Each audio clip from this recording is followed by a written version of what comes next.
সকালে নাস্তা করবেন এমন ভাবে যে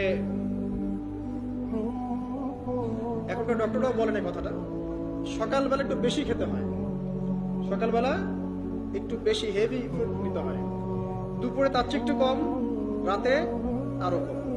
আর আমাদের তো উল্টা, কিন্তু সকালে অল্প একটু, দুপুরে একদম বিশাল, রাতের বেলা আরো বিশাল, নাকি?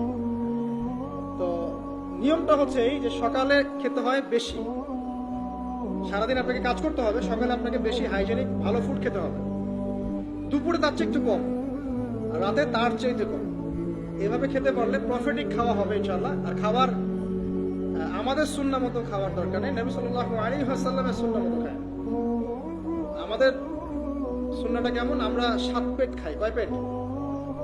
7 পেট। যদি পেটের মধ্যে কিছু জায়গা ফাঁকা থাকে সেটাও কিছু মিষ্টি দিয়ে ঢুকায় সাবার পেটে ভর্তি করতে হবে, এটা চ্যালেঞ্জ, পেটটা ভর্তি করতে হবে।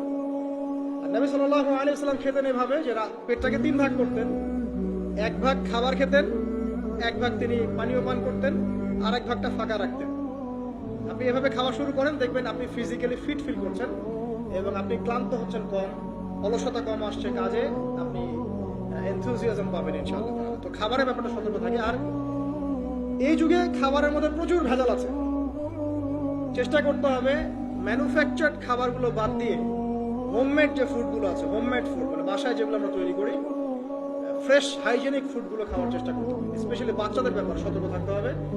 বাচ্চাদেরকে, তরুণদেরকে এমন কোনো খাবার খাওয়া যাবে না যে খাবারটা খেলে আপনি অসুস্থ হয়ে যান, আপনার স্ট্যামিনা কমে যায়, আপনি ফিজিক্যালি দুর্বল হয়ে পড়েন। এটা খুব খেয়াল রাখবেন।